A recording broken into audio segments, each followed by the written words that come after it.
Casamance, Ousmane Sonko critique un livre polémique, le MFDC réagit vivement. Lors de son meeting à Ziguinchor ce vendredi, Ousmane Sonko, leader du parti PASTEF, a réagi à la polémique entourant la publication de l'ouvrage de l'historienne française Séverine Awenango d'Alberto, intitulé « L'idée de la Casamance autonome, possible et dette morale de la situation coloniale au Sénégal ». Le Premier ministre a également indiqué qu'il travaille discrètement pour parvenir à une paix définitive dans la région. Cependant, l'aile civile du MFDC, mécontente, a vivement critiqué Ousmane Sonko.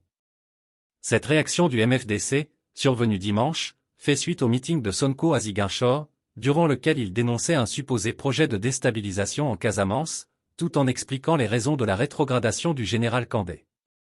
Il a également exprimé son opposition à la diffusion du livre de Séverine Awenango d'Alberto au Sénégal. Qu'est-ce qu'on veut cacher ? S'interroge avec colère l'aile civile du MFDC, réunie dimanche à Mangokroto. Leur porte-parole, Hamidou Djiba, a qualifié l'intervention de Sonko sur la Casamance de maladroite, affirmant que le leader de PASTEF s'aventure dans un domaine historique qu'il ne maîtrise pas. Quand ce problème a surgi, il n'était encore qu'un adolescent, a-t-il ajouté. Si quelque chose doit être révélé, alors que l'on autorise la publication de ce livre pour en voir le contenu, a poursuivi M. Djiba. Il s'est insurgé contre l'opposition de Sonko et ses alliés à la promotion de ce livre au Sénégal. On nous dit que le Sénégal est un pays de droit, un pays démocratique.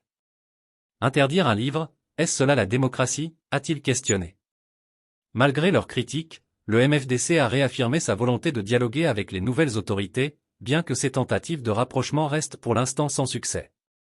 Pour mémoire, la crise en Casamance trouve ses racines dans un mouvement indépendantiste initié par le MFDC en 1982, lors d'une marche pacifique qui dégénère en affrontements sanglants.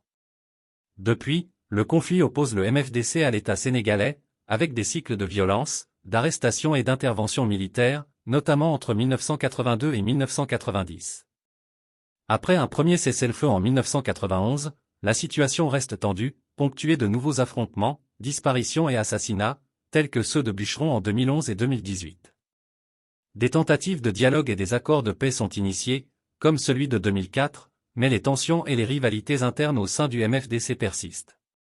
En 2021 et 2022, l'armée sénégalaise intensifie ses offensives, démantelant plusieurs bases rebelles et obligeant les chefs rebelles à se réfugier.